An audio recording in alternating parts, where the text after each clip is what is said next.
सेवानिवृत्त होणार होतो. पार्टी एकत्र देणार नव्हतो, वेगळे वेगळे देणार होतो, पण ठरलं होतं आपण एका दिवशी रिटायर्ड होणार आहोत. तेव्हा आधी माझी का आधी तुझी खूप चर्चा झाली होती. पण असू दे, आता चव्हाणने एवढं प्रवासाचं वर्णन आणि शंकरवाडीला एवढं बदनाम करून टाकलंय. पण बरोबर आहे त्याचं म्हणणं. प्रवासामुळे आणि या वयात अचानक आलेल्या ह्या जबाबदारीमुळे माणूस कधी कधी मनाने थकतो.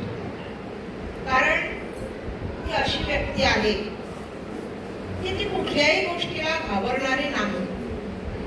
तर अशी माझी आजची उत्सव मूर्ती असलेली माझी सखी स्नेहल चव्हाण, तिचे मिस्टर श्री धनंजय चव्हाण, माझ्या सहकारी विभाग निरीक्षिका कोकिला मॅडम, व्यासपीठावर विराजमान मुख्याध्यापक, सर्व सहकारी शिक्षक, स्नेहल चव्हाणचे कुटुंबीय, आमच्या वॉर्डची टीम, सर्वांना सन्मानानं अभिवादन करून, खरं म्हणजे 1 वर्षानंतर हे भाषण करायचं होतं, पण चव्हाणने ती मला संधी आधीच दिली. मी पुन्हा पुन्हा बोलणार, तुला माहिती आहे मी हे बोलते तिला, कारण माझी मनापासून इच्छा होती की खूप अडचणी आहेत, मान्य आहे, पण तरी तू हा टप्पा पार करायचा.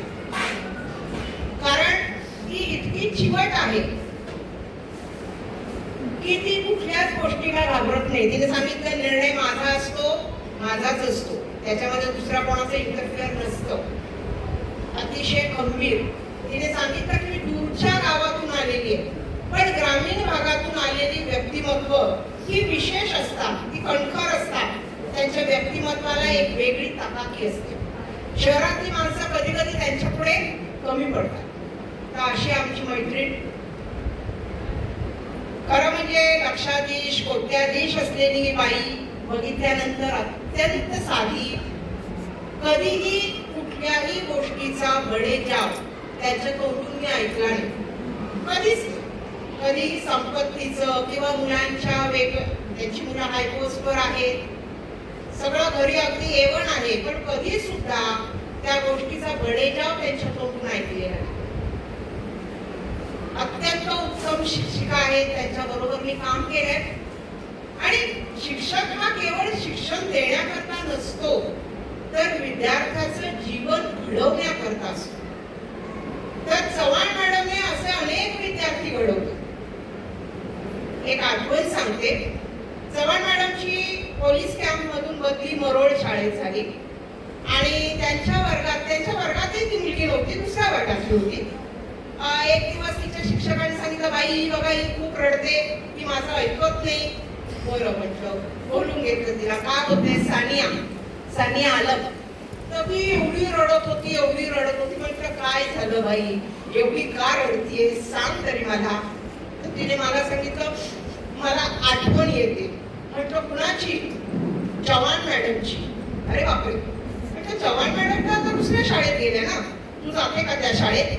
तर तिची त्या शाळेत पण जायला तयारी. म्हटलं अगं चव्हाण मॅडमना आपण फोन लावूया का? हा आताच्या आता फोन लावा चव्हाण मॅडमना, मला त्यांची खूप याद येते. आपली मुलं संमिश्र भाषेत बोलतात. म्हटलं बरं.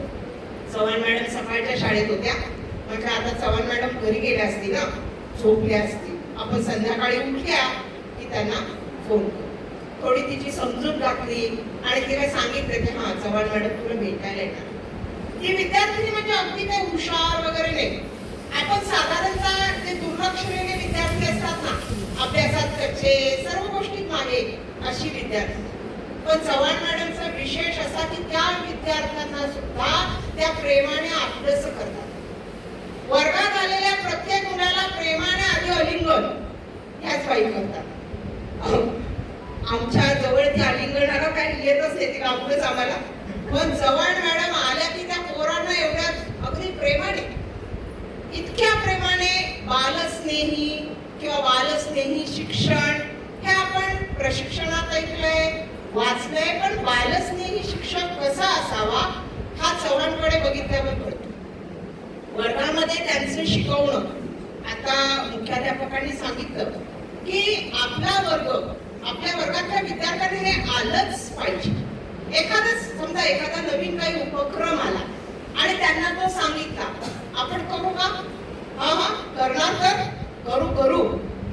बाई मागे हटत नाही, कॉन्फिडन्स जोरदार आणि करणार. कुठलंही काम येत नाही असं नाही, मी करणार, मी करून दाखवणार.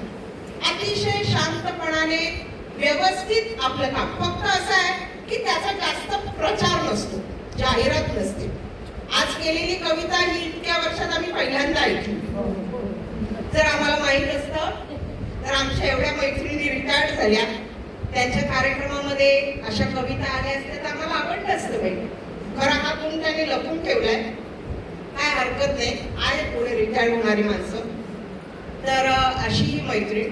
त्यांचा आणखीन एक गुण म्हणजे अतिशय व्यवहार चतुर, हिशेब पक्का म्हणजे पक्का.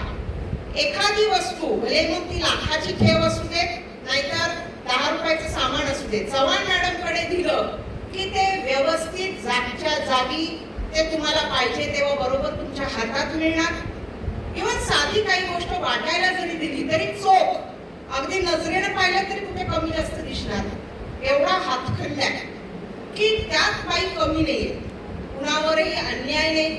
मुलं असेल, एखादं हुशार मुलं आहे त्याचं कौतुक करतातच, पण एखादा थोडंसं गतिमंद असेल. आमच्याकडे एक ऑटिझमचा विद्यार्थी आहे. त्या ऑटिझमचा विद्यार्थी जेव्हा प्रवेश घ्यायला आला तेव्हा तो नजरेला नजर मिळवत नव्हता. तेव्हा त्याच्या आईला या बाईने इतकं छान समजावून सांगितलं.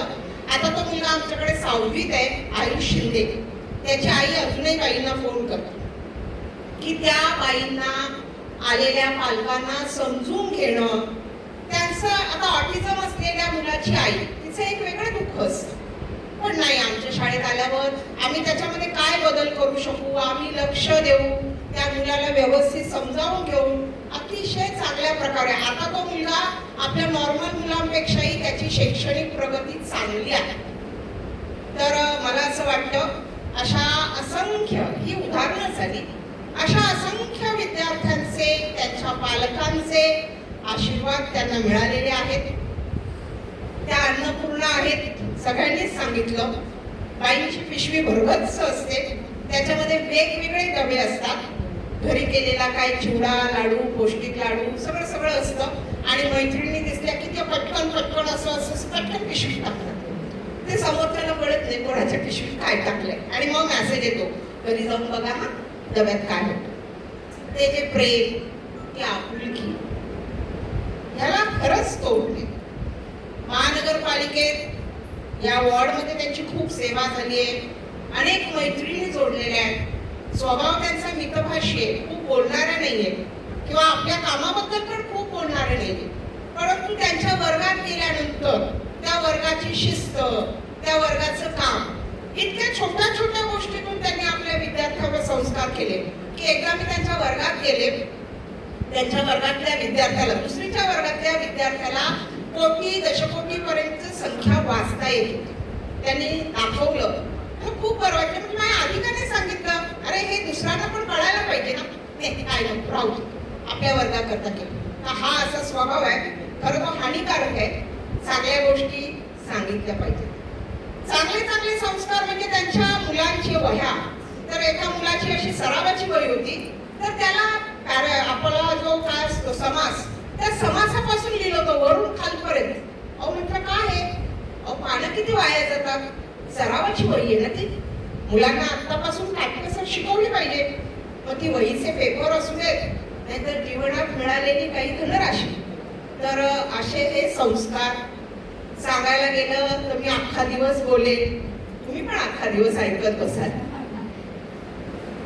पण ह्या आठवणी खरंच आता खरं आठवणीच राहणार आहेत.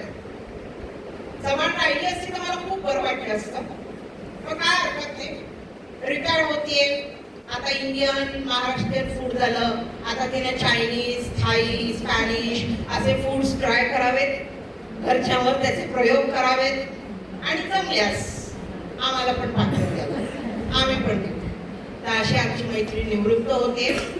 असू दे, 1-1.5 वर्षानं काय फरक पडत नाही. आर्थिक गोष्टीला ती घाबरत नाही. देवाच्या दयेने आपल्याला महानगरपालिकेने खूप दिलेलं आहे. पालकांचे, मुलांचे आशीर्वादाने त्यांच्या कुटुंबामध्ये संपन्नता आहे. फक्त त्यांना उत्तम आरोग्य लाभू दे, आणि हेच आता सुनबाई म्हणाल्या 9 ते 9 ऑनलाईन असू दे, त्यांना ऑनलाईन काम करू दे. आमच्या चव्हाण मॅडम आहेत त्या फुल टाइम कुकिंगचं पूर्ण आता सगळं किचन त्यांच्याच ताब्यात द्यायचं. हा नाही, असू दे असू दे. आणि असंही त्यांना वेळ मिळाला असता तरी तुम्ही त्यांना बाजूला केलं असतं. आणि कारण तो त्यांचा आवडीचा भाग आहे, हा कोणी त्यांनी जबरदस्ती करत नाही. मॅडमने सांगितलं की वॉर रूम मध्ये चव्हाणबाई रोज आम्हाला वेगवेगळे पदार्थ करून आणायच्या. त्या जाधवबाई काहीतरी म्हणाल्या, त्या कुठल्या तरी पदार्थाची आठवण काढली, आंबोळे. तर लगेच दुसऱ्या दिवशी अख्ख्या टीमला भरून आले. अगं म्हटलं चव्हाण एवढं हो ग, असं ही आवड, हे प्रेम, हे असंच आमच्यावर कायम राहू देत. तुम्हाला सेवानिवृत्तीनंतर उत्तम आरोग्य लाभू देत. तुम्हाला जसं जगायचंय तुमच्या आवडीनं. लोक म्हणतात फिरायला जा, पण फिरायला जाणे ही प्रत्येकाची आवड नसते. चव्हाणचा विरंगुळा हा किचन मध्ये असेल किंवा घर लावण्यात असेल, तिला तो विरंगुळा शोधते.